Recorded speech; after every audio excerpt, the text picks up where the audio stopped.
Peace and blessings. Peace and blessings. Peace and blessings. This is your boy, the Icon. Woo! Icon World, what's up? Hey, all my fans all over the world, dealing with the Icon World, the Icon 6 brand. We here on YouTube. Salute to everybody over in Anchors, to everybody on Facebook, Instagram, Twitch, where this will be also broadcast. Giving praise and thanks to the Most High for allowing me to be here this morning. Um, to do what I need to do. It is December 29th, 1:28 a.m. in the AM Eastern Standard Time. And I was up, and I'm like, hey, okay, you up. What could you be doing right now? The spirit say, hey, get on YouTube and let's go talk to the people. Let's go and do something and just talk about self-improvement. Let's talk about growth and development. Let's talk about, the different things that we can do to show our appreciation for truth.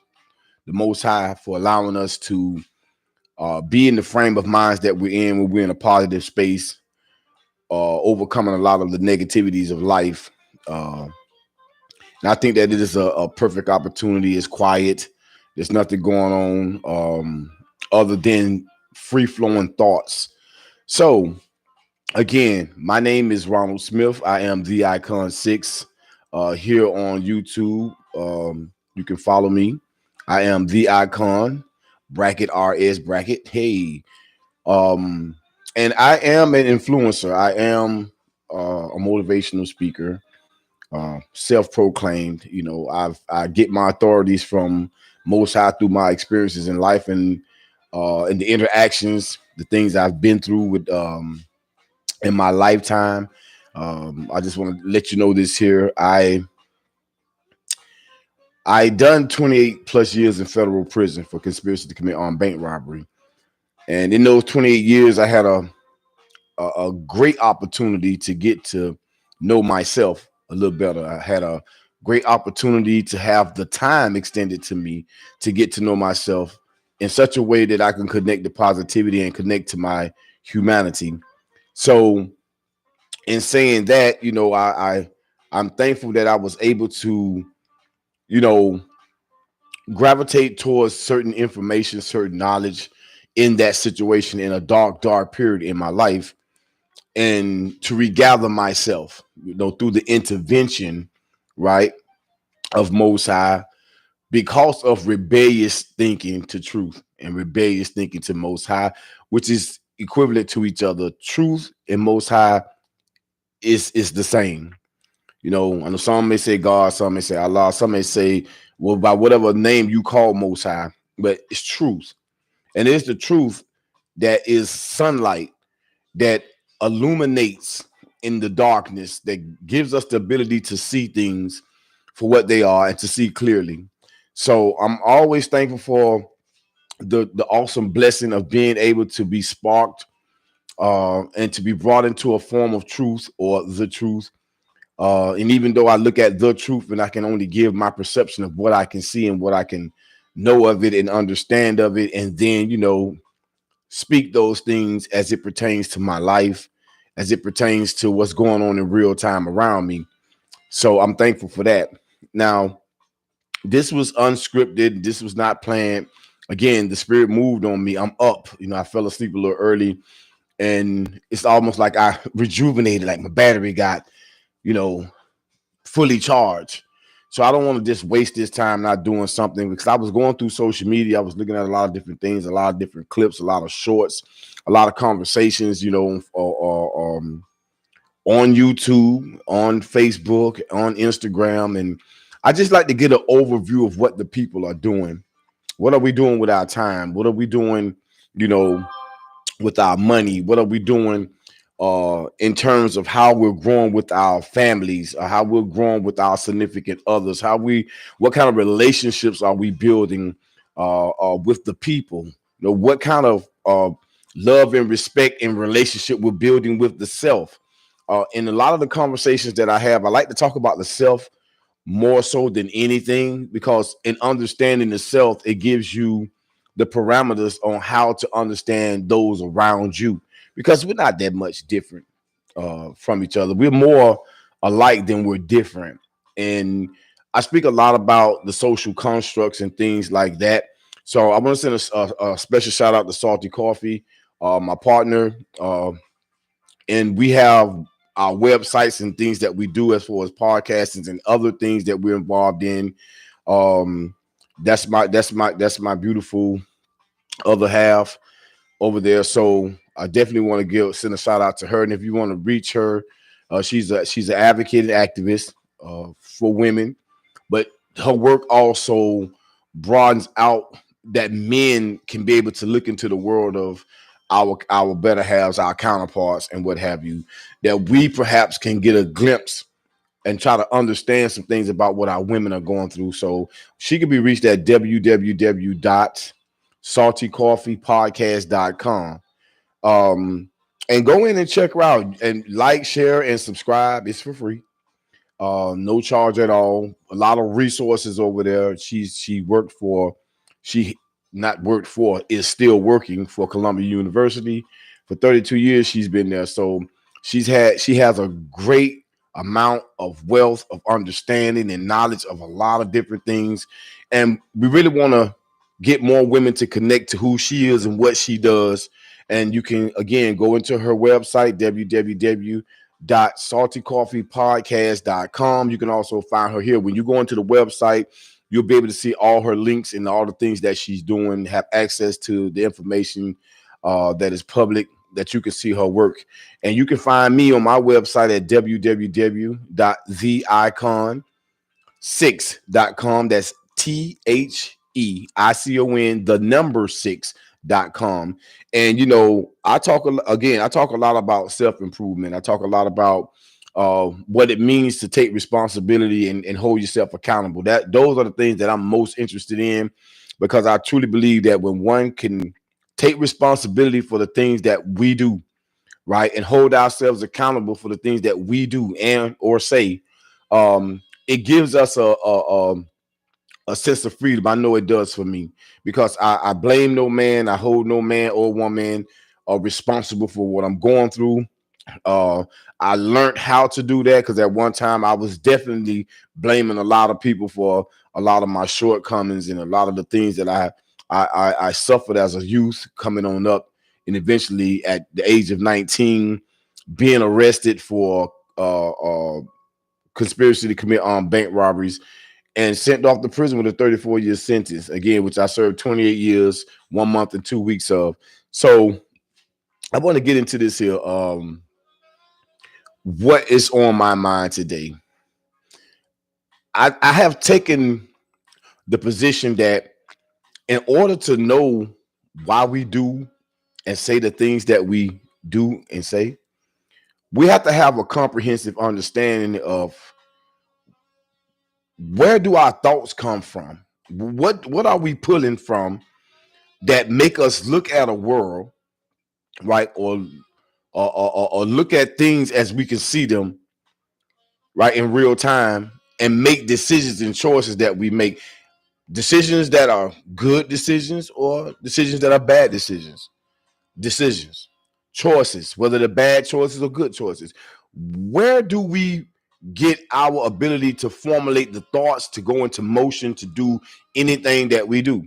Now, one of the things that I'm most particularly in is the detrimental things that we do, because those thoughts that we formulate, right, that cause us to make bad choices or bad decisions that end up causing us pain within ourselves, or something that holds us back or restricts us because of our thinking, and how those thoughts also are detriment to others and hold those people back or restrict them in some form of fashion, right? So I've been talking a lot about the social constructs. I've been talking a lot about, the things that have been impressed on our minds from the day that we were born. I talk a lot about indoctrination. I talk a lot about brainwashing. I talk a lot about, the things that influence us. So as I go through my breakdown and I begin to talk about social construct, what is social and what is a construct, right? We are social beings. We're here together. We function together. We live in the same on the same earth, breathing the same air, witnessing the same magnificent universe. Um, but we look at the world in terms of names and titles and classes. You know, the word black is a construct. It's an idea. Black placed on a particular people, a human being, or a group of human beings, black, white, brown, yellow, red, whatever the case may be. These are constructs. Rich, poor, or somewhere in between. These are constructs, right? These are ideas formulated in the minds of somebody who took the authority or manipulated things to, you know, take the authority to put forth certain things or certain ideas that created a system of things. And when you create a system of ideas, a system of things that's going to work towards what the creator of those thought patterns or the world that they can see within their head, when those things are presented and put together upon the system and then backed by a force that will push it, right? You have the making of what we call governments. And there are a lot of governments around this earth, right? Because in essence, if you really think about it, the earth, if we were up in an airplane and we was looking down at the earth, you would see the outlines of what other people saw, right, of the landmass. What you will also see that in trying to jot down how to identify those land masses, names were created. There have been many names according to what I've of studied about what this particular place was called, what that particular place was called. But in terms of what we know of today, for those of us who just may know the basic things, like I live in the United States of America. At one time, the United States of America wasn't even a thing, wasn't even a country, wasn't even an idea or a system that was put together. So it had to be called something else, or those that were here understood its connection to the earth, right? Maybe it didn't have a name at all, right? Maybe it was just, the respect for what we call land or what we call earth and what it can yield in in reference to the natural resources that we use in our service to maintain a quality of life. We look at maps that were created by men, names, and a lot of times the names that you see on a particular landmass come from those who have conquered the land or the inhabitants of the land, right? Who describe it. Now, one of the good things about, you know, having that kind of system is if I live way on this side of my earth, which is my home, because the whole earth is our home. That's every man, woman, and child, and every living thing that breathes, whether animate or inanimate. It's all here. It's all connected. We are connected to this universe. We are experiencing this universal experience with everything that's in it. So when you draw maps, you may say, okay, we're going to call this Florida, right? How did it become Florida? Well, somebody had to give it a name. Okay. Why do they call it the United States? Somebody had to give it a name. There was words created, there was things created to formulate through languages, what this was and how they identified it. But when you go up in the airplane, you don't see the United States written on that part of the landmass that we call Earth. You don't go over to Africa and see Africa written on the landmass. These are names or ideas that come out of the minds of men, right? So that's how we identify these land masses and look at them in terms of being separate, because they have been separated because of the ideals of man. Man always wanting to conquer the earth, which is impossible to do because you didn't bring it here and you can't take it with you when you go. So therefore, up under these systems that have been created that tell us what's what, we didn't have a hand or say so in any of that. I'm talking about those of us that's living today, those of us who have been born after the construction of these ideals that systems come up out of. We had no say so in any of these things, but we are impressed with them because we go through a form of education, we go through a form of conditioning, we go through a form of training because we have institutions within the system. And there are many institutions that are geared and made to give us, quote unquote, directions or to help build comprehension. But in reality, is to really bring us into the scope of the idea of the founders and what they were seeing and what they were thinking about in terms of what they wanted for them and for their people and how it was going to affect anybody else that came within the scope of that idea. So we have many people on the planet right here within the confines. I'm going to deal with the United States because I'm more familiar with the United States because this is where I was born on this part of our earth, our homeland, right? I'm not a well-traveled person physically, but mentally and spiritually, I travel all the time. And I meet a lot of people, a lot of the family members from all over, you know. And so when I look at these things, I say, okay, well, in order for me to understand a concept in terms of the corporation called the United States of America, I got to know what the mission statement is, or I should know what the mission statement is. I should know the rules, the bylaws.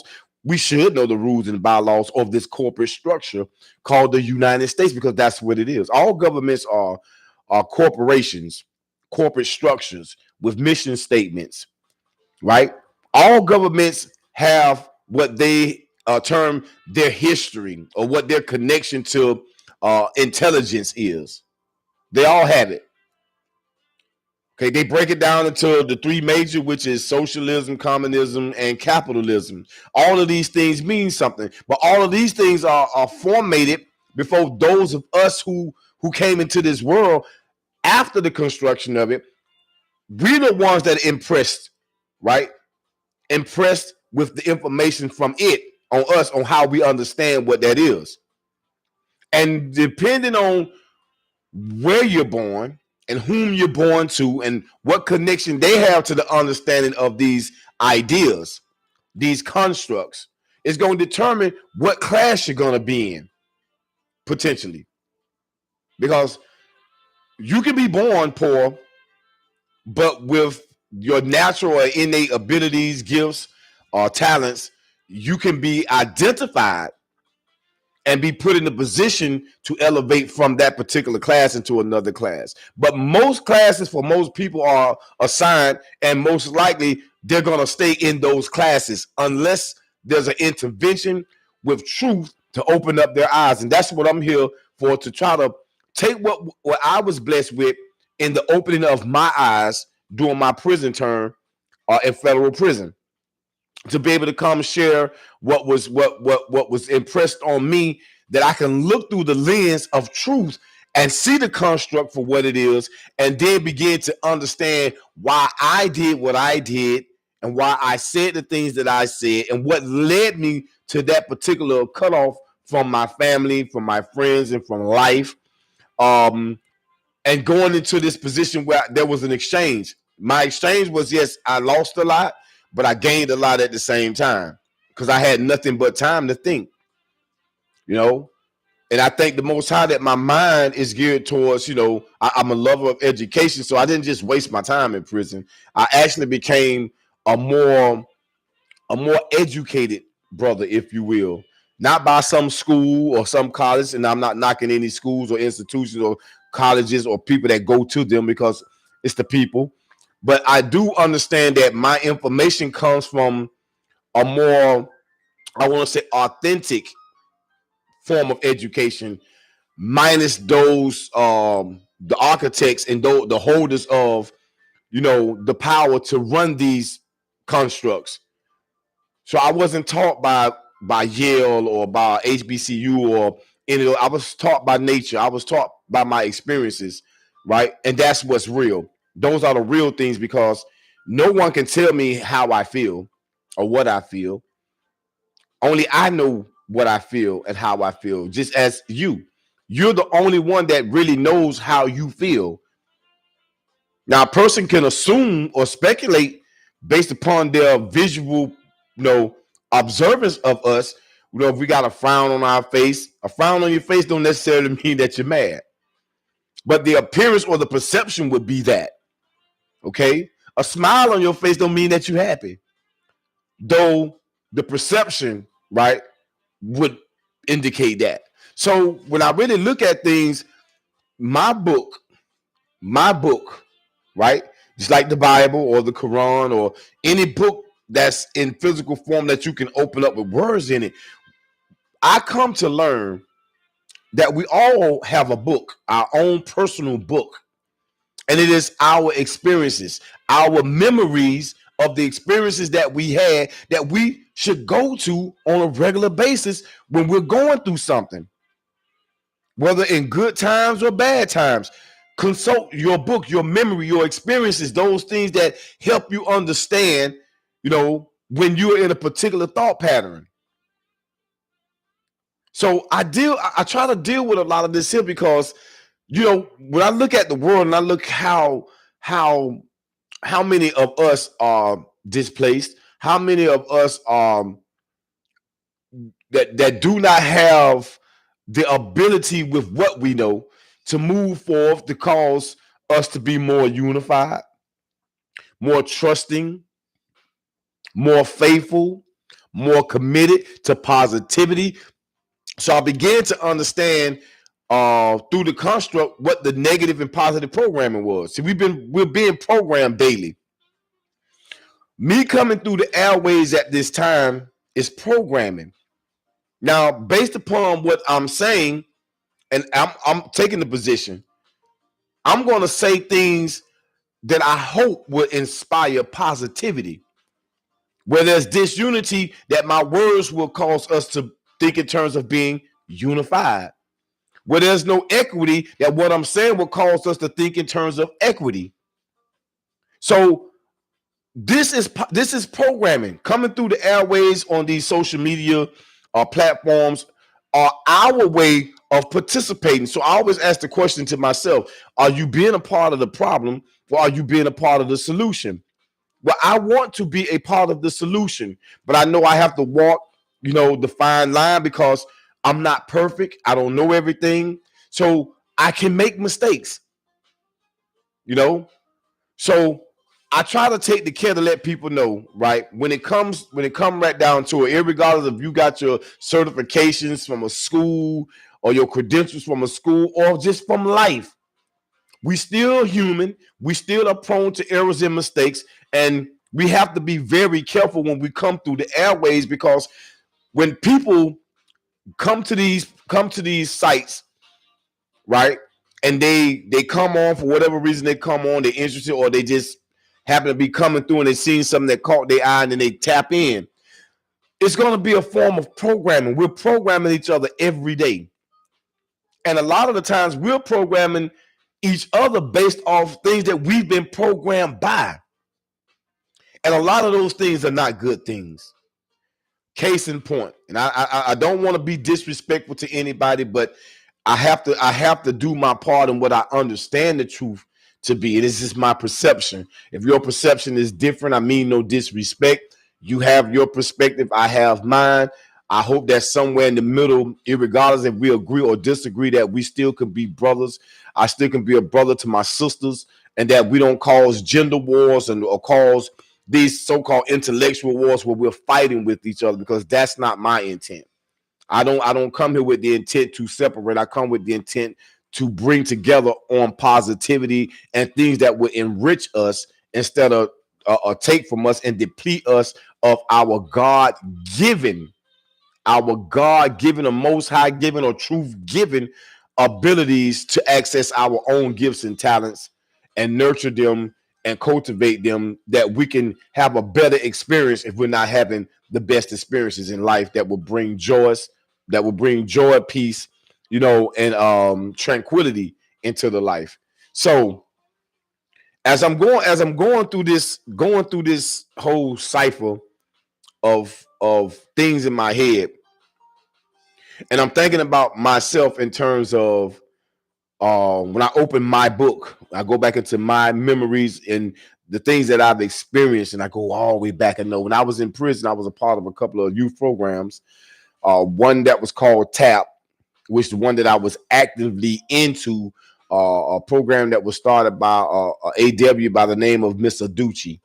I think I was in Estill, South Carolina at that time at the medium high federal prison in South Carolina, and I heard about this program that they was going to start to help the youth.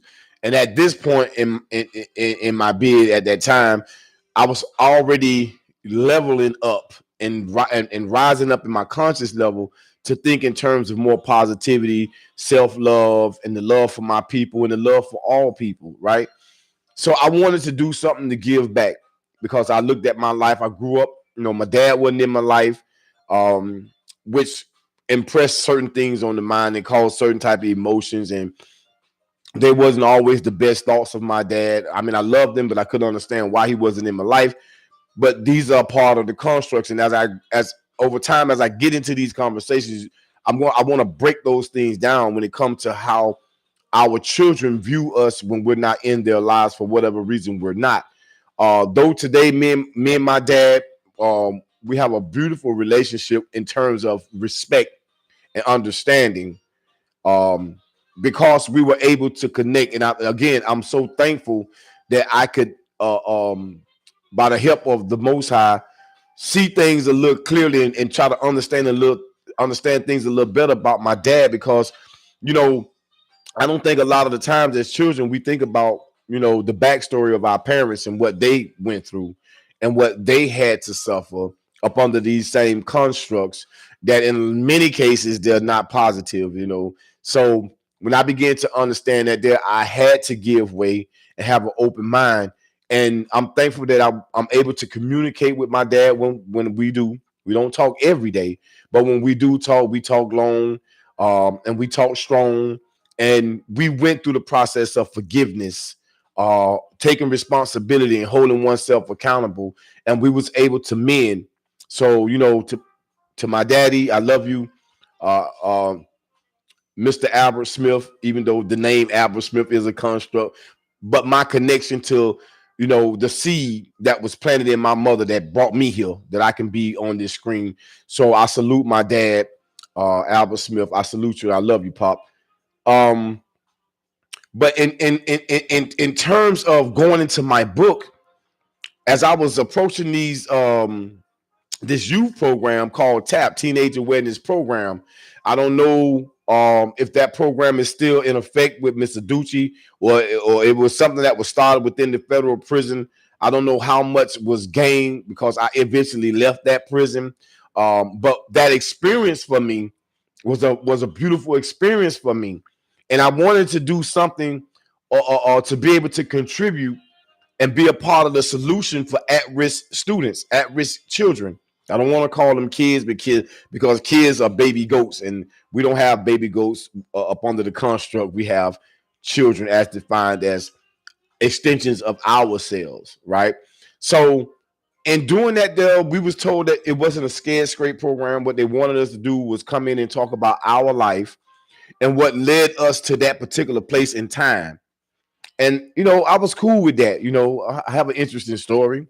It's not unique in the fact that I'm the only one that went through these things, because many people have, that I come to find out. That's how we know you're not the only person in the world going through something. But when I began to speak to those children, the first thing I would say to them after I announced who I was, gave them my prison reg number, that it wasn't mandatory, but I felt that it made the authenticity of where I was at, make it be more real and appealing, because that's what you being basically broke down to, a number. And we're going to learn fast in society. That's what we are. To those who wield the power and hold the power, you're just a number. You're a commodity, right? For the express purpose of being used to be in the fields of work, right? Through the formations of corporations or businesses to make sure that these ideas of what this business is, whether in a service or a product being pushed, that there's a workforce to be able to make sure those services are being provided and make sure those products are being pushed and provided. So in terms of that, there, if you're not a business owner yourself, then you're in the working class. And working class is equivalent to what some would dub and call, and even myself have accepted it. Not, and I'm not trying to be disrespectful because I have a job. We're in the workforce, the labor force, the slave market, if you will, in terms of the corporation. Right? There's two type of people in this construct: masters and slaves. Okay, producers and consumers. If you are a producer, your consumption, right, will equal itself out or set the balances where there can be function. But if you're just a consumer, then you're going to be in a windfall because you're going to be lacking a lot, because everything that you get, you'll be giving it to those who produce. And those are things we need to look at. But after I would state my name and state my my prison reg number, okay, 395-72004. I still remember. I mean, I said it for 28, almost 30 years.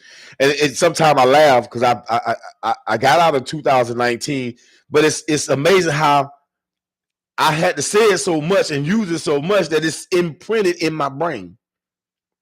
395-72004. For those that would like to check me out or do an NCIC check, as they say, we say the federal government or government do an NCIC check on you to know who you are. You can go into my life and you can pull me up. You'll find me there. But after I would tell the children my name, my reg number, I would immediately want to go into an apology, right? Because as an elder to them, or as a big brother to them, depending on the age of the students that was coming in. They came in varying ages, from 8 years old and up. You know what I mean? Some at risk, some high school students or children that were just on the brink, that was starting to get into some things that, like Mr. Ducci and her program really wanted us to try to intervene, so that these young people would know and understand the direction that you're going, or the potential of going in the direction, if you don't get a grip on how to become a listener, right, of your parents and the stewards that's in your life that's trying to tell you the right things to do, right, that you're going to head down a road and a slope that could potentially be detrimental or cause you to end up in places where we were at, talking to them inside of a prison, right? So I would immediately apologize to these young people. And I would always tell them, you don't know me personally, but you know me. Meaning there are men like me in your community. Not that they're bad people, not that they were born to do some of the things that they do or have done, but nonetheless, going into these sectors of what we call criminality, right? Done some things within the community that did not bring the community together, that may have destroyed homes or pulled fathers away from their children. Whatever the case may be, I want to apologize because I'm in that position. My own children were in that room, but I'm looking at them because you are my children too. Maybe not my biological, but I have a connection to you. So I first wanted to apologize to them, and I also wanted to let them know that even though I'm an adult and y'all are minors, I know that we should take responsibility as adults too, because every generation should be in a position where we're doing a little bit better to guide the generations after us better. And a lot of the times we fail to do that, and it's a reason for that. And that's what I'm going to get into, talking about the social construct and the systems and the informations that influence us a lot of the times, right? So I would apologize to them and I would say these things to them and let them know. I know sometimes as children, we don't think our parents understand. We don't think adults understand. In a lot of cases, that's true. Because sometimes adults forget that we were children at one time. That we had our way of rebelling and doing different things, no matter whether you came to prison or went to prison or were taken to prison or not. We all have been in a position where we've done things that we may not be proud of, right?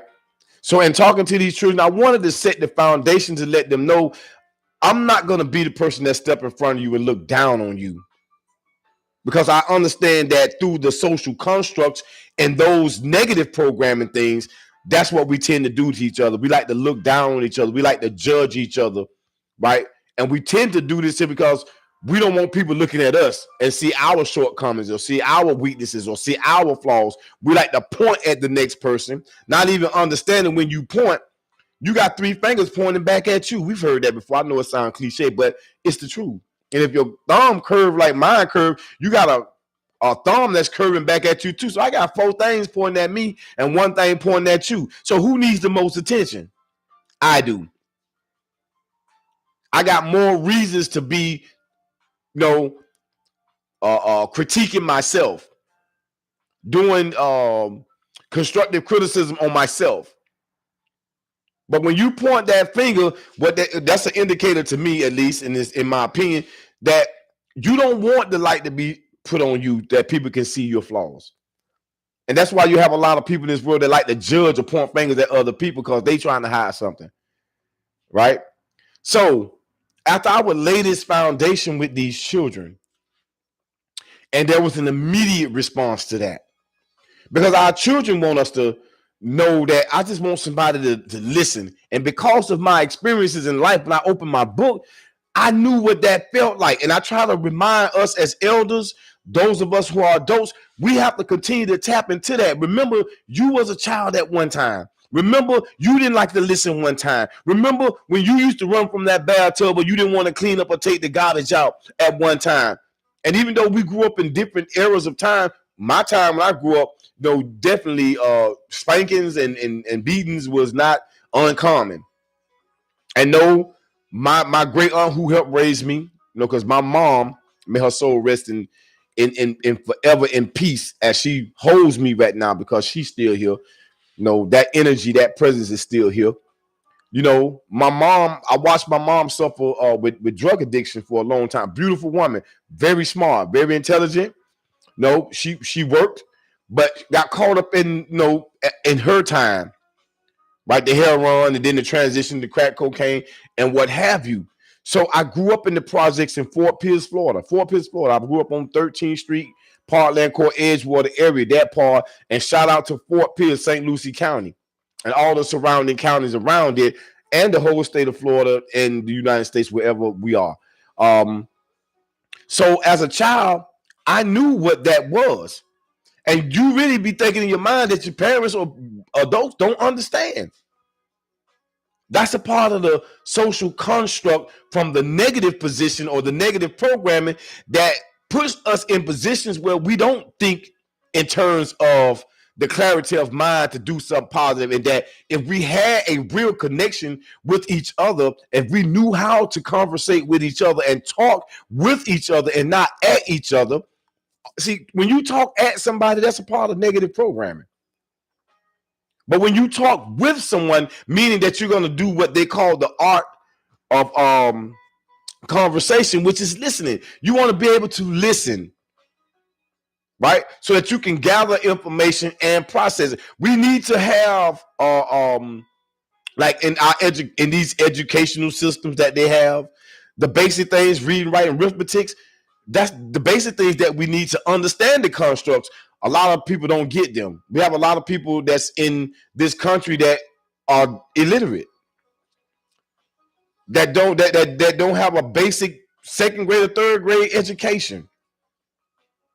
And a lot of people don't want people to know that they can't read or write, or that they're illiterate in some form. And then they pretend or they pass on things because it's the fear of somebody judging them or looking down on them.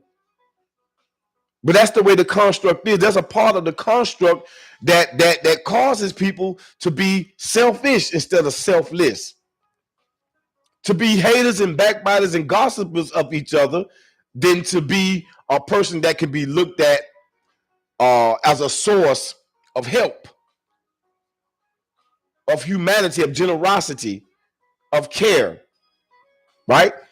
So up under that negative programming, those are the things that we do to cause us to be separated from one another. And as long as we're separated, you know how the old saying says, together we stand, divided we fall. And as long as I can keep them divided, I can stay in positions of power to keep them up on the banner of conquered, right?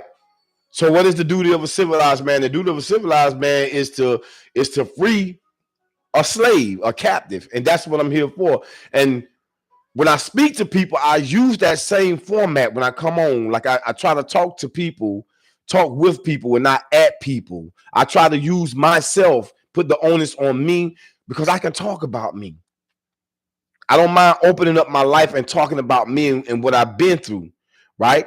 So when I talk about my past with the children, I would go back and tell them, at the age of 5, between 5 and 6, I started experimenting with marijuana. By the time I turned 12, I was coming off the porch trying to sell drugs, crack cocaine. By the time I turned 15, I was already was in a position trying to impress a boyfriend of my aunt's, who I thought I could get the plug from, and start getting some work. What would getting some work mean? Getting me some drugs to myself, because I'm trying to get some money, trying to be a drug dealer, which I wasn't even good at. But I started snorting cocaine. By the time I turned 17, I was caught up in a kidnapping / attempted drug trafficking situation where I did 21 days in the detention center, right? Got out, but nonetheless, at 17, by the time I turned 19, right, I'm in a situation where they're saying that trying to put attempted murder on me, tried to implicate me in a murder, right? I get tied up in for bank robberies. When I first got indicted, it wasn't a conspiracy. They did what they call a superseding indictment, where they came back and added a conspiracy because they didn't have enough evidence to prove that I robbed the bank, and though I did. This is the part of taking responsibility. I grew up like this. You don't, if you're gonna get in this game, you don't do no talking. I was taught these things. Like that's what the people in the game, my uncle and guys like that, that were the people I looked up to from the street levels, and other men and women that were in the game, right? If you're gonna get in this game, you know what I'm saying, you don't do no talking, you don't do no snitching, you don't do none of that stuff. That's the way I was raised. I believed in that. Now, what wasn't explained to me was, even though you gonna believe in this here, everybody else ain't gonna believe in this here. You know what I'm saying? So therefore, because I didn't have enough information or the right type of mentality to receive information, because the lack of certain things that my great aunt was able to give, and she gave me what she could. She gave me and my siblings what she could in the way of what she knew for the betterment of us, right? So therefore, based on them things, 19 years old, I exercise my right to go to trial. I'm on this, I'm a soldier stuff. I ain't no snitch. I ain't talking. I don't know nothing about the law. Don't know how to negotiate for my freedom. And even though they never asked me to tell on anybody, because I wasn't going to do that anyway. I wasn't going to do that. And I'm not saying that they're to glorify because I didn't, that somehow, because I can't tell you what another man or woman situation is. It's not for me to judge. I know how I looked at that at that time. That was a bad thing to do, and I wasn't finna get myself caught up in that. You understand what I'm saying? So I took this soldier approach to it, and I went hard. And for going hard, they did me hard. They put me in a situation that became very hard. But again, pressure busts pipes, but pressure also will make diamonds. And I'm thankful to the Most High that I was able to emerge with the help of the Most High as a diamond, right? That was being cleansed off and made to be what Most High wanted it to be, not for the purpose of coming out here just being glamorous and saying, oh, look how pretty the diamond is, but being one of the hardest known substances on the planet, used for doing certain things that aid and assist humanity to be able to drill and other things of that nature, because there's a purpose for these diamonds and not just for us to be putting them on our arms and our fingers. That's another part of the negative program or the construct. But hey, I'm not here to judge. I'm just trying to show us a few things. You can take it or let it alone, depending on where your mind is at. But when I break down my life in that way, 19, I wasn't free long enough to really experience a lot of the things like most people. I was already in a free fall. Between the ages of 5 and 6, I was already moving off track. I mean, I got turned on to sex early. And it's a whole story in of that I won't tell at this time, but it's a part of the conversation I want to have, because I want people to understand that, you know, as adults, you know, as men, when you see younger women, you know, and again, I'm not judging anybody because I'm in this thing with you. I've had these thoughts, even though in my 20s, 30s, and almost my 40s, I was in prison, but I was out here before I went there. So I've witnessed a lot of things. I've experienced a lot of things. I was a young teenage boy that was in relationship with women older than me. Today they call them cougars. You know, which in and of itself is I mean, it's laughable, but it's a serious thing. You know, when you are a mature woman, or supposed to be a mature woman, but you're looking at the youthfulness of some young boy who is captivated by these constructs and don't have a clue, and you're gonna put that powerfulness on him like that. Yeah, I said that powerfulness. You putting that powerfulness, that anaconda squeeze on this young boy, and now he's turned the hell out, don't have a clue in the world. And that was me. I didn't have a clue in the world, but I was indulging to some things there. I turned on to sex early. Or for men that see young girls. I've seen a lot of dudes, man, at the time, you know, things going on in our communities, man, that we didn't really talk about a whole lot. There was a lot of abuse going on. I mean, the actual taking of some stuff going on, and a lot of older guys getting the younger girls, and what they term now, it's been a term, not they terming it now, but pedophilia. These guys was involved in pedophilia at the time, according to the laws under the construct in which we live, right? So when I witness these things, you know, and you look at it and say, man, hey, we are really responsible in a way.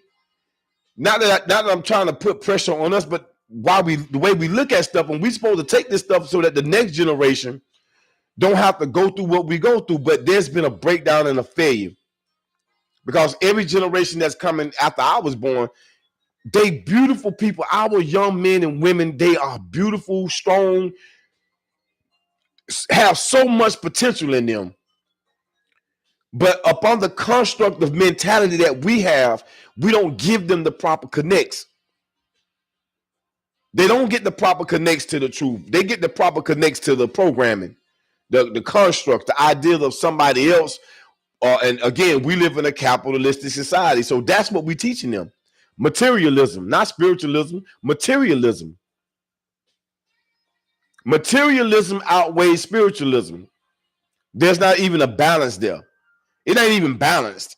Material is up here. Spiritualism is way down here. Now, in recent times, we're starting to see a little bit more of an advancement.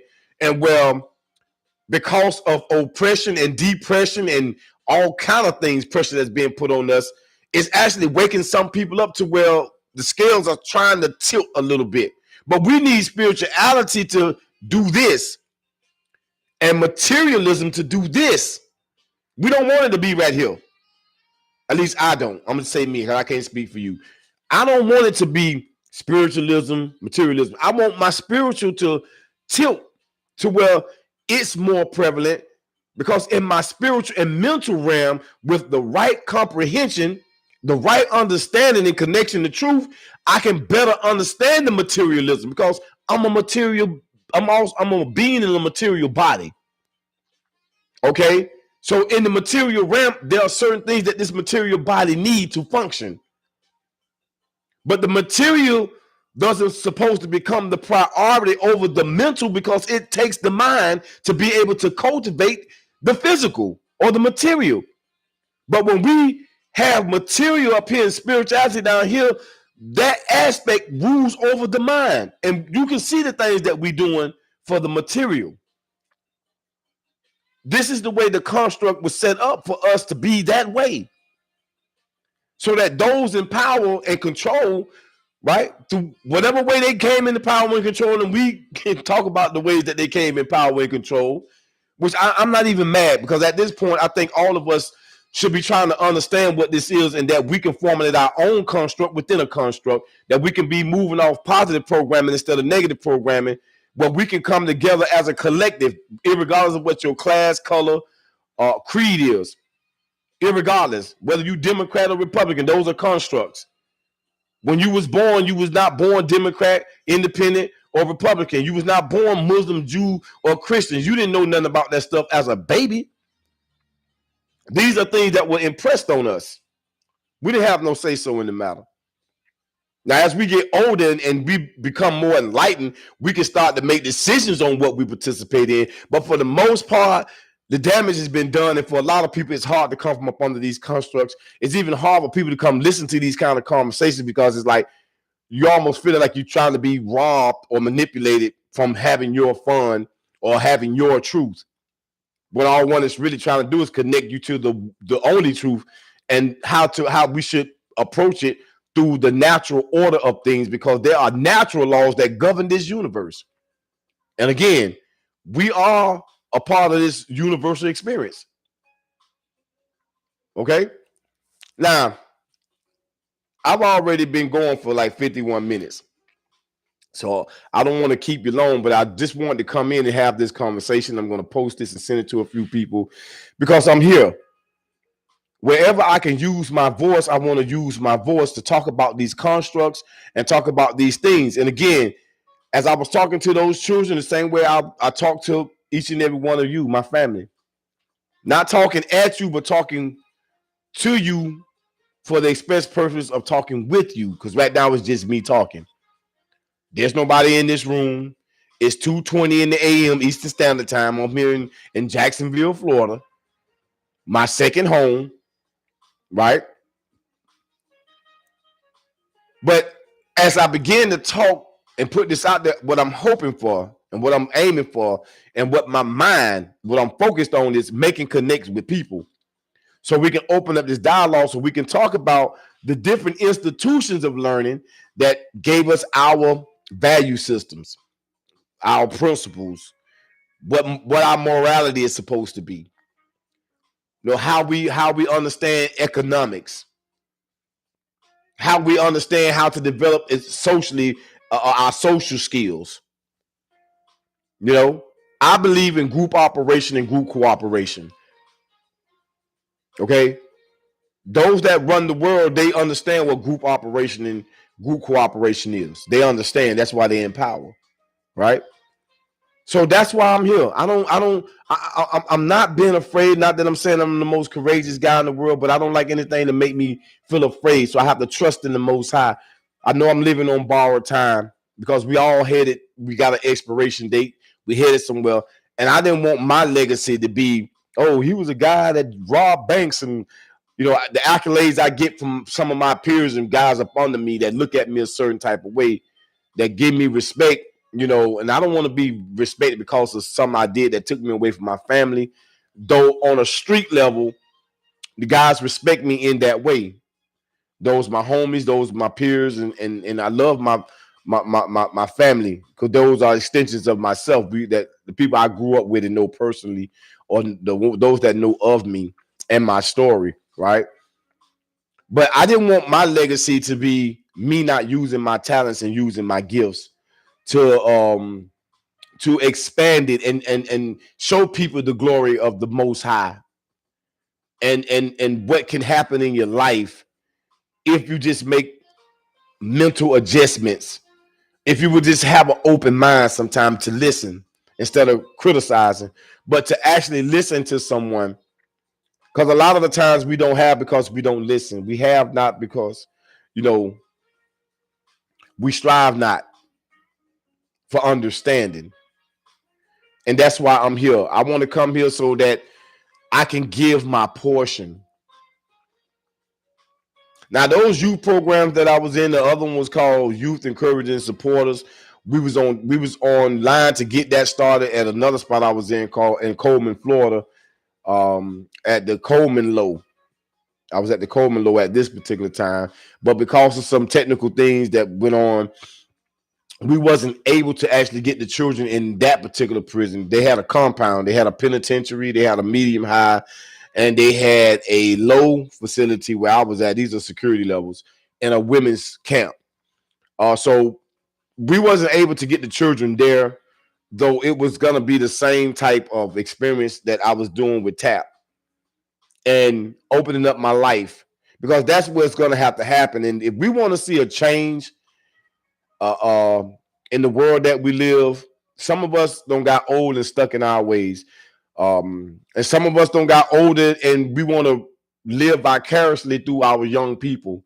And it's easy to get caught up like that. I mean, I ain't the most handsomest guy in the world, but I know because of the way I carry myself and the energy that comes from me, I know there's a lot of young women that are interested, but I have to overcome the negative programming to say, don't mess up this young lady's life. Give her a chance, right? I understand that the playing field out here is not geared towards the women, because women outnumber men. I know some people can go do the statistic and probably say, "Oh, we about even," but what I'm saying is, you have to really have an eye to look at and survey the land and what's going on. And I'm gonna give you this here before I go. There is a big push to demasculate men. Now, I say that to say this. I'm not here to judge a person because of their preference or what you feel is right for you. I would be dead wrong to be judgmental in that way. But on the flip side of that, I cannot be apologetic. I'm unapologetic when it comes to my understanding of the natural order of what I am as termed a heterosexual man, right? The strength of a man or the masculinity of a man, or however people want to put it. I can't deny what I know and understand myself to be in connection to nature. My nature, right? And nature says to me that when I'm in my capacity, in my physical form, right? Entertain what is called the woman in her physical form. Those two energies are naturally inclined towards each other for the express purpose of being able to replicate or procreate life, so that us as human beings can continue on. Now, I know we have men that come and say, well, a man don't have to be with a woman to create life. We can take the sperm and freeze it and put it in and I forget what they call that medical term, where they take it and they put it in the syringe or whatever they do and put it in the egg. That's not natural. I believe in the natural in that sense, but I'm not judging a person's preference. Because irregardless of what you choose to identify with, you still my brother, you still my sister, you still a human being, and I still got love for you. I don't want to see you get hurt no more than a heterosexual person. Because I don't think that we should do that to each other. But I don't think that we should be trying to impress things on other people just because we feel some kind of way either. Like, I'm not going to come out here and just take my heterosexualness and just, you got, no, I'm just going to flow with what I naturally am. And I'm not going to be apologizing for that.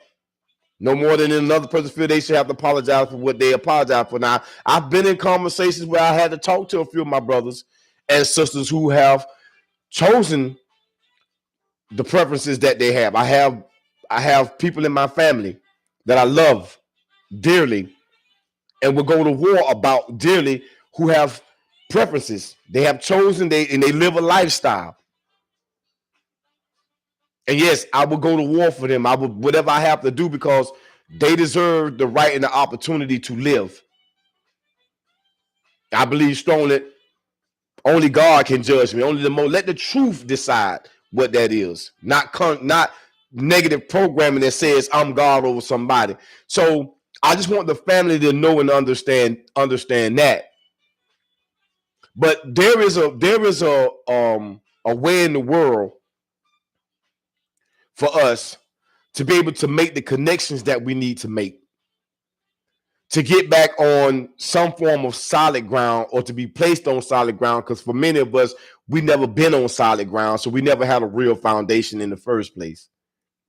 It's almost like being what they call rehabilitated. How can you be rehabilitated if you never was habilitated? If you was never connected to the truth, how can you be expected to be able to comprehend the things that you need to comprehend that will give you the parameters to be in harmony with nature around you and other human beings around you, and have the proper way of thought patterns to respect life?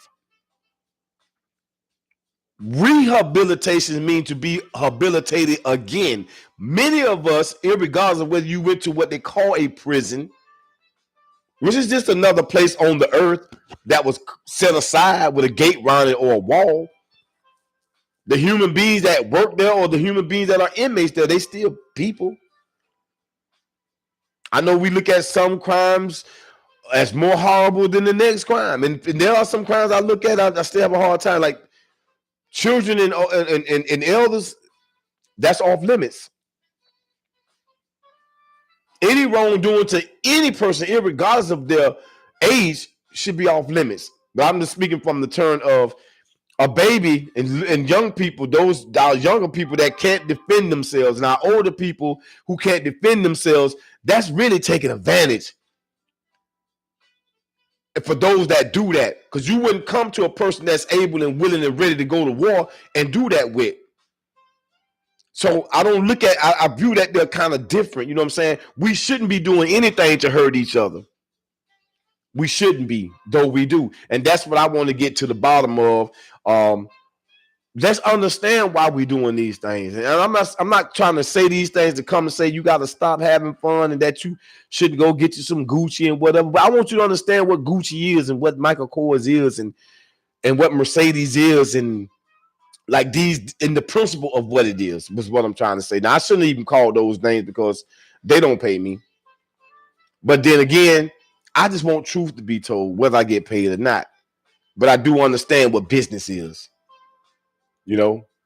So the next time that I come, most high willing, it won't be long.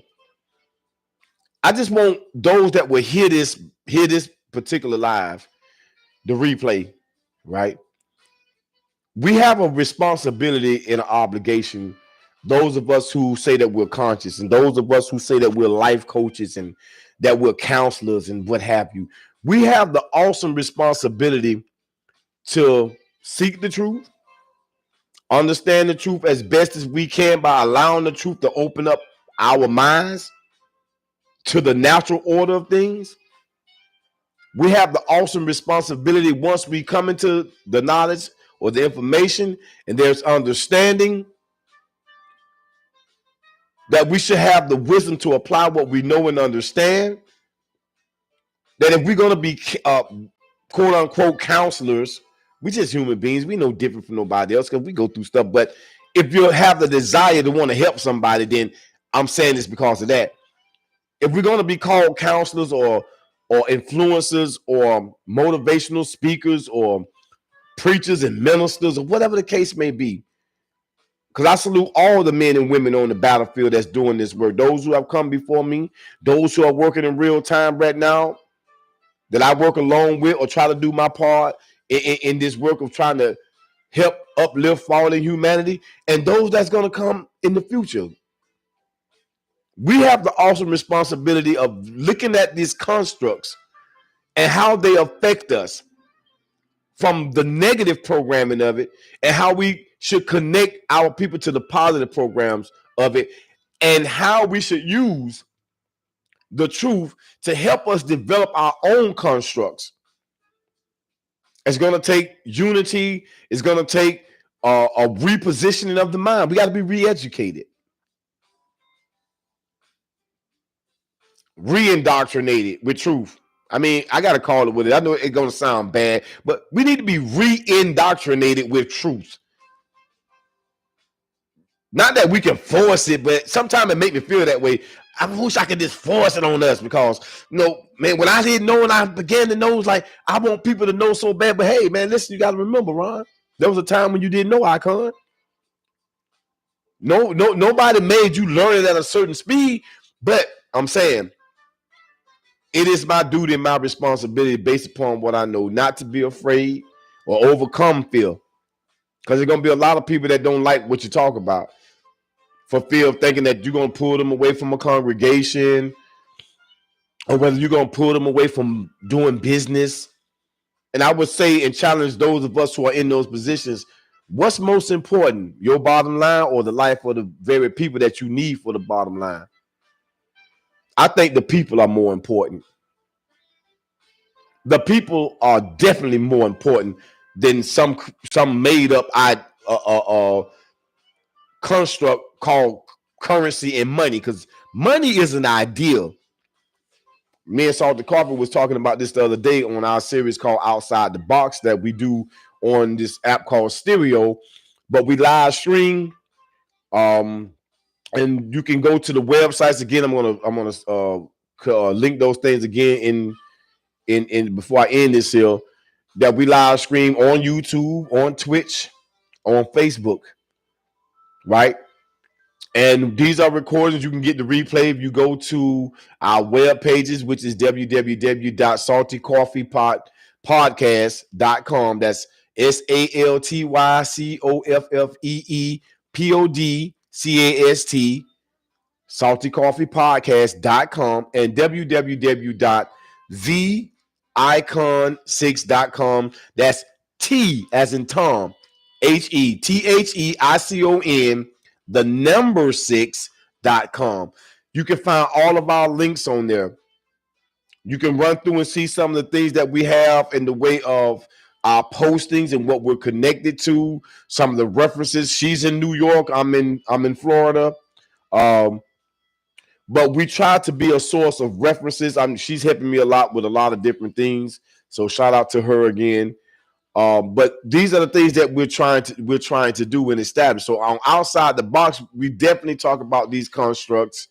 That's the mission that Most High has put me on. I'm glad that I was able to find someone that has had the ability to help me get into certain spaces in certain lanes. And I'm forever indebted to Salty Coffee for that.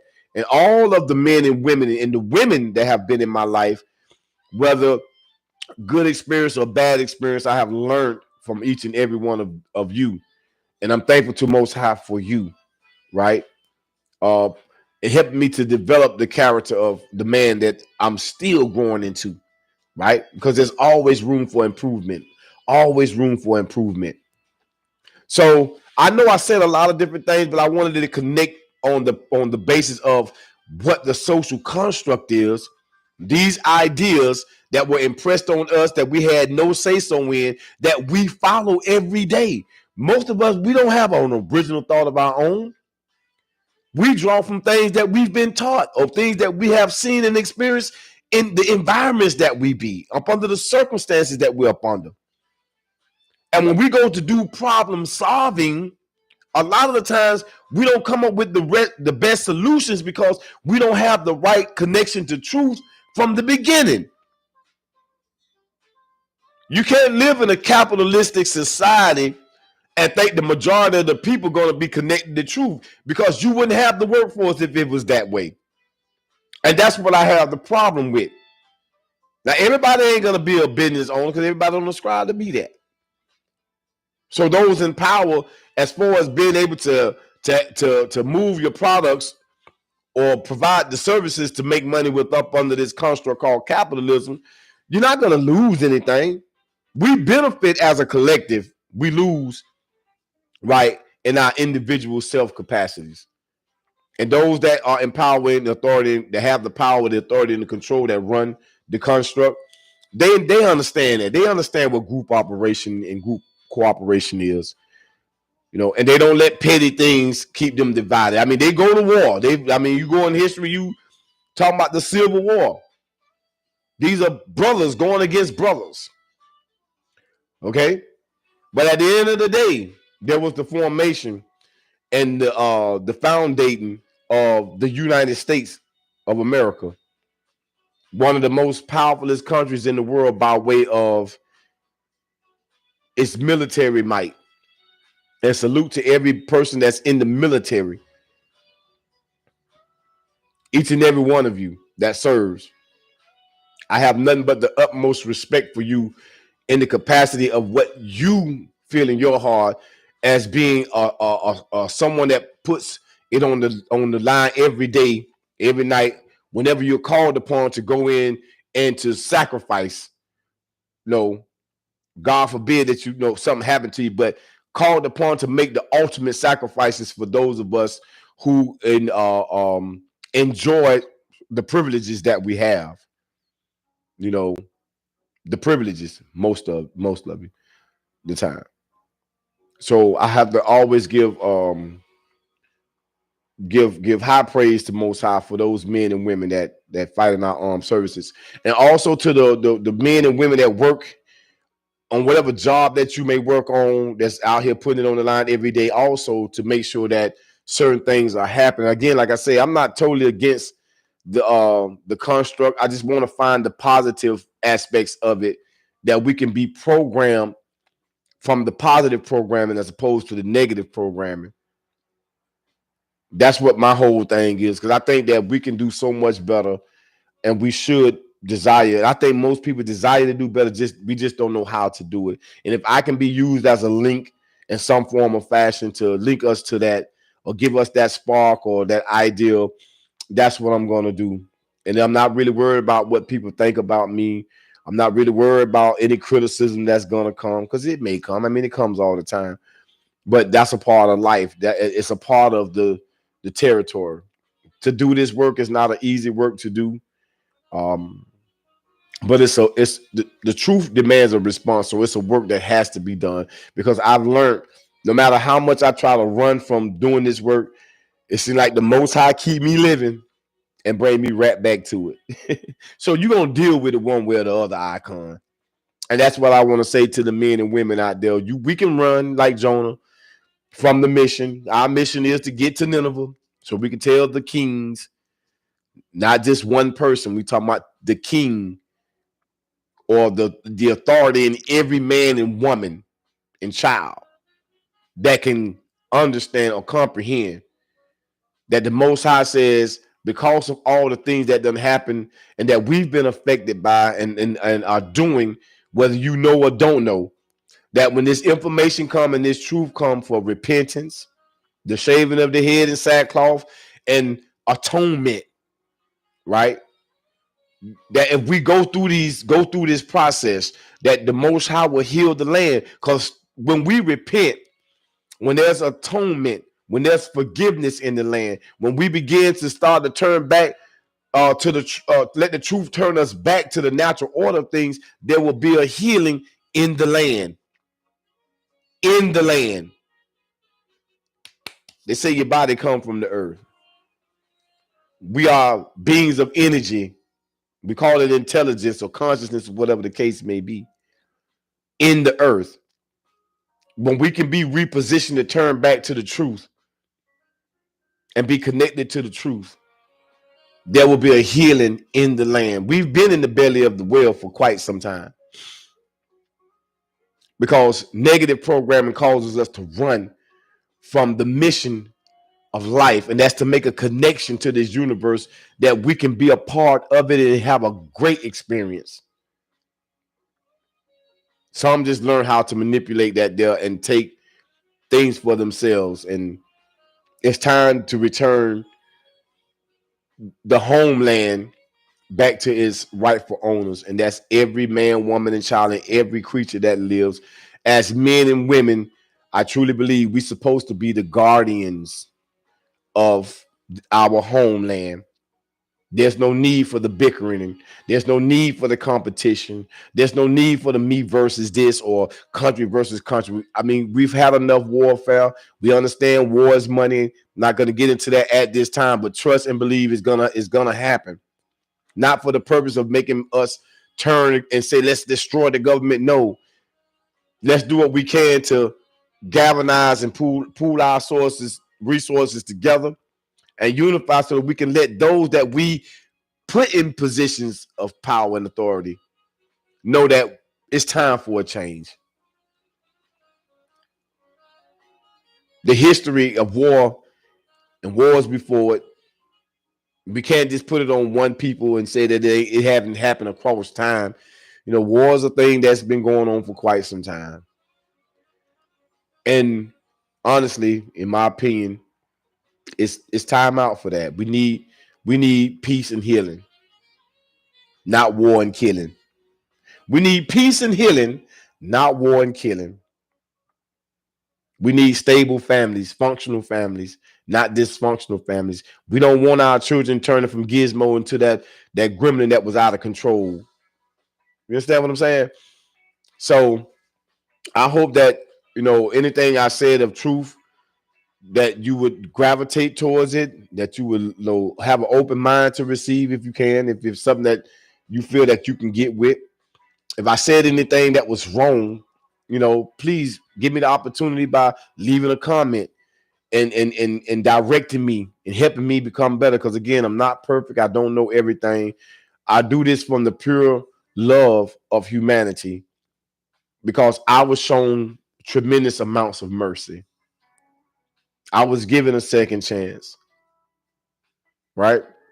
So as mercy was extended to me, mercy has to be extended to others, and that's what I'm striving to do in this work. This is a labor of love. Irregardless of how hard or tedious it may get, I know it's something that I'm going to have to do, and Most High going to hold me to that because I made a pact, not with the devil, but with truth. And truth told me at that particular time, with what I knew when I walked around that compound in Miami, Florida, with identified as Jesus, right? And he asked me, "Are you sure you want to do this work?" And I was like, "Yeah, yes, sir. I want to do this work." And he asked me 3 times. And each time I said yes, he said, it's gonna be hard. He kept saying it's not easy work. And I was in a vision or a dream at that time. I never forget, like I'm seeing it play in my head right now on that compound walking.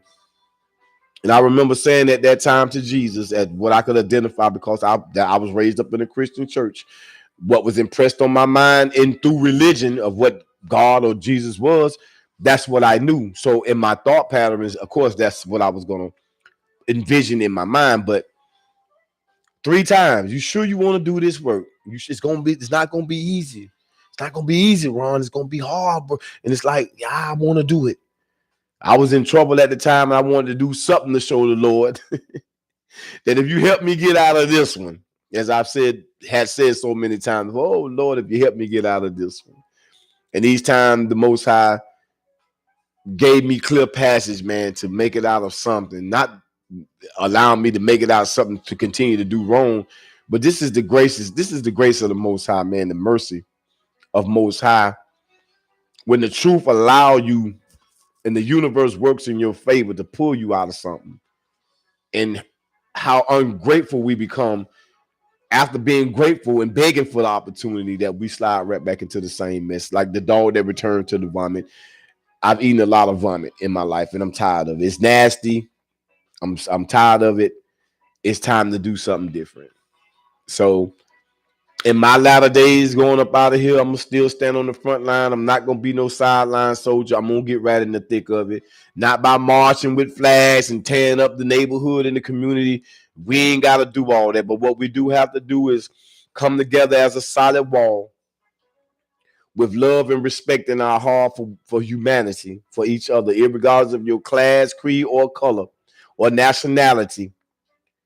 If we can learn to get in that thought pattern, even up under this construct called United States Corporation of America, or wherever you may be in the world, that love will prevail over hate, and that humanity that has been stricken and knocked down in the dust will be able to pick itself up, clean itself off, and proceed to move forward in love, in truth, and humbleness of spirit, but always prepared by the truth to go hard against those that will be in rebelliousness to the truth if called upon to do it. I believe we can get there, people. That's what I want my legacy to be. Not that I look for applause or accolades. If they come, they come. They don't, I don't worry about that. Right? That my legacy will be that I tried to do my part. And this is how this is one of the ways that I try to do my part. And just being a friend of humanity when I'm out and about in real time and I meet real people, that I'm not looking at their situation and saying they're not worthy. I know it's a lot of scamming stuff going on out here. Trust me. I see a lot of people out here that's homeless, and I know homelessness is a real thing. It shouldn't be. Poverty is a real thing. It shouldn't be, because all of those are constructs. People not being properly motivated or having discipline. I know I've been there. I'm still struggling myself, right? But struggling in the absence of materialism don't mean that you're poor. Your wealth is in your spirituality and your ability to take information and knowledge and properly apply it and use it, not to hurt people, but to add on to people. That's our networking system. So I thank each and every one of you for listening on the replay. I can't wait to get into this here and start to get the live audience to come in, that I can talk to you, like to be able to actually have stuff coming in at real time, and we can talk to one another. You can ask me questions. I'm an open book. No question is off the table, as long as it's not trolling or disrespectful to the point that you have to get cut off, because that's one thing about me. I don't tolerate the trolling and people being disrespectful. I don't allow people to come in my room. As men, there's not going to be any disrespectfulness of women, and women, there ain't going to be no disrespectful of men. I don't cater, and I don't subscribe to that. We've done that enough. I mean, it's prevalent in the world right now to where we can't even come together. And I'm not here to be the separator. I'm here to be that which brings us together through truth. So just know that if you're on a show with me, I'm going to do my very best to make sure that the respect levels are kept. I don't want no woman coming into a room of mine feeling that they've been disrespected by anybody. But I want her to have the open mindedness to know that when we talk about construct, it's going to be some things that going to make you feel uneasy a little bit. But it's definitely not to beat you down, but it's to kind of shake us up a little bit, that we can see the truth. That you can be able to see some things within your life and hopefully make the adjustment, because we need our women. We y'all are the key to so many different problems, all problems, because you bring life into this world. You bring the next answer to solving something. And so I want to be very respectful of women. You know, I've had some encounters with some that I didn't do the right thing by. You know, I could have done better. I could have been a little bit more open to some things, and I truly ask for forgiveness for that. But I hope that some way in the work that I'm doing with trying to do this here, that it would at least give me some grace and some mercy from those that I've hurt in my past and my not so far past, or in my presence, if I've done anything to offend any woman or that's personally been in my space and in my life, and those who may have heard me come over the airways. If I said anything disrespectful to any woman or done anything disrespectful to any woman, I truly ask for the forgiveness. Um, I take responsibility and I hold myself accountable. It starts with me. It starts with the individual. And to my brothers out there, you know, we've gone through some things in life where we become enemies of each other up under these constructs. You know, I have a lot of men that I met in prison that were gang affiliated, talking about GDs, Vice Lords, Bloods, Crips, Latin Kings, a few cartel people, man. Like, You know, I've even had a few brushes and conversations with DWBs, dirty white boys, you know, Aryan people inside of that prison. I mean, it's a whole different thing in there, man. Like segregation is big.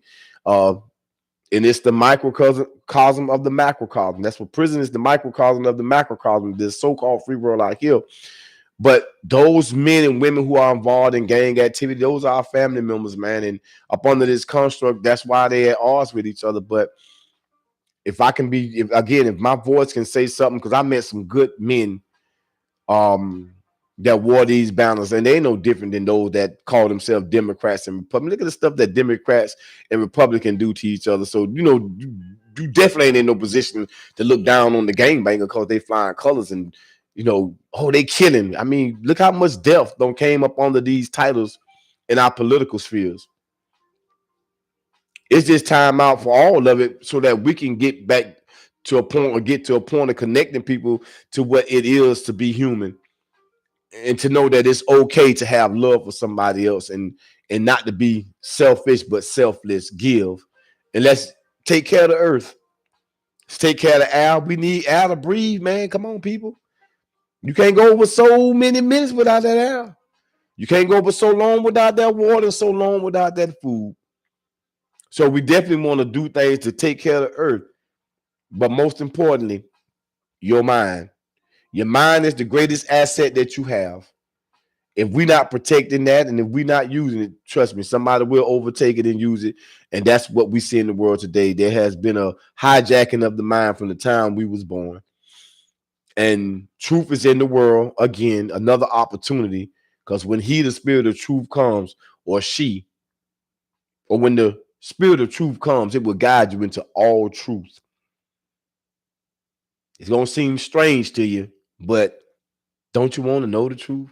Don't you want to be able to see the world through the lens of truth, so that you can understand the lens that you've been looking through that's been dirty, that the world that we look at is dirted all up and messed all up, and like it ain't never going to change, and it make us become something other than what we was created to be?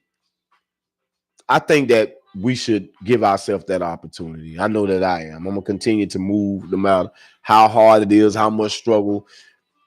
I'm okay. I'm living, I'm breathing, and I thank the Most High for that. And everything else, as far as materialism, it will come. It's not the biggest priority in life, you know.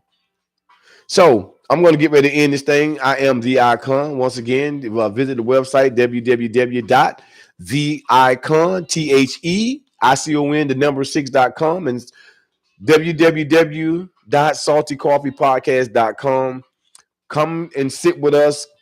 Come and chat with us. Come to the live screens every Sunday at 9 o'clock.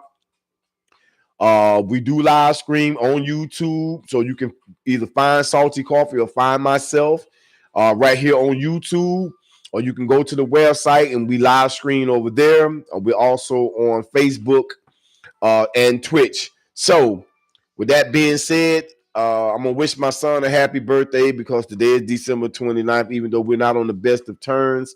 Son, I love you. Things can get better and they will get better. That depends on your quality of your mind and what you desire. I wish you well. I wish you peace, and I wish you safety. And to my daughter and to my family, my older sister Latina, her husband Otis over there, the Smith family over there, the Whitfield Smith family over there, my sister Chandra and her husband Ray, to the Parker family over there, the Whitfield Parker family over there, to my baby brother William. You know, I love you, bro. That's my baby brother. And to your significant other, brother, or in your single capacity, whatever the case may be, you are a great man. I love you. I love you, little bro. To my aunt Tiny, Mama Goo. I have a cousin that's also on YouTube. He go by the name. He have a show that he does called Gardening with Goo. And I want to salute my cousin CJ, Mr. Goo himself, and Mama Goo over there, and my cousin Myron and Byron, the twins, and the work that my cousin got with the Jerks of St. Lucie County. Look them up. I mean, my family, my niece TT with Bomb Braids by TT. She does hair. Also, my niece Ralia Jackson, whose company is she's into cinematography and photography. Her company is called Raw Shotcha. That's Rashotya, Rashotya. Look her up if you ever need some work done, videos, still pictures, or whatever the case may be, portraits, whatever the case may be. They're doing things. I want to send a shout out to my nephew Trey, who made me an uncle for the first time, and the family over there, my baby Neil, them over there. I will never get my great niece name right. It's Neil or Neil. That's baby girl, and I love you. And Jordan, I love you, nephew. Um, who else? My nephew Poopy, Elwood Jr. Elwood Jr. We call him Poopy. You know, and that's not to be funny or nasty, but that's what we know our soldier to be. And we love you. We love you, EJ. It's just my family in general. My brother Nard, my brother Cedric, my little brother Joseph, my dad Albert Smith, his wife Miss Deb, my family in Orlando, my aunt Desi, the Castell family over there, Jeremy and all of them, my cousin Kyra, my cousin Marlon, Mimi, Shantae and Nikki, my aunt Brenda, my aunt Betty K. Rest in peace to all my family members who have transitioned within the last year, because we lost a lot of people. It's so many people I can name. To everybody that grew up on Parkland Court, 13th Street, Edgewater, it's so many, y'all. I promise you, as I continue to go, I'm calling all names out. The Wilsons, the Reeses, the Bridges. So, I'm hitting everybody. My homegirl, Crystal Nim, Bridget, you understand me? Miss Jeanette Nim, Miss Vice and them, Lil Jerome, Tish, Shahonda, Tanji, James, and John German. Rest in peace, Bill, my homegirl. My partner, Big Bo over there, Andre. My wife, Alicia. We separated, but at the same token, I love you. I hope you're doing well and that, you're doing okay. And the family over there. I'm just so thankful to the Most High for so many different people. Salty Coffee, that's that queen. That's my significant other there. I'm thankful to her. I'm also thankful to Michelle. She has definitely been a force in my life, man, and I've learned so much. I just wanna take the time to be respectful of people, regardless of what the situation may be or how it may went, whether we're together or not together. I just think that every person deserves to be acknowledged for, the blessing that they are. I have so many more people that I could name. It would take me a very, very, very long time. To the homie Tank, Donald Ivory out there. Salute to my big brother, Chris Thurston. Who else we got? I know I'm missing somebody. My homie Red. Man, I want to thank your real name, but to my homie Red, salute to you. I thank those brothers for helping me to maintain when I'm going through stuff, man. These brothers have been a positive and motivating force in my life. The big homie Lennar Owens, the big homie Nathaniel Bryant. Peace and salute to y'all and the family. I see a lot of my people that I was involved with back in the day. I want to send a salute out to Dawn Alexander and her husband and her family, man. Like, it's just so many people. Ramona Jacobs. I'm just going down the line of people that I be seeing on social media a lot, the homies and stuff like that. Wendell and Fred Robinson, the Dobson family over there. Roy Haslam, my other twin, born on the same day, same month, same year. We grew up together. These are my friends from school, the Deborah Franklin, Melissa Franklins. It's just so many people, man. There's so many people. And I promise I'm gonna try to touch you all as it come to me. And I want to thank Jacksonville, Florida, for allowing me to be here and the people that I meet here. I don't be out much, other than working and just in general and passing and stuff. But I want to get to know the city a little bit better. Trying to get off my probation. I'm doing it the right way. I'm not doing anything that's gonna put me back in prison. But if I go to prison for the truth, it's the truth. It won't be for crime. That's for dang sure. Don't want to do that no more. I did enough. I did a couple of bids in them 28 years, but I love y'all with God's perfect love. This is your boy, the Icon, and I'm out. Till next time. Y'all stay safe out there in your travels and what you do. Peace. Love y'all.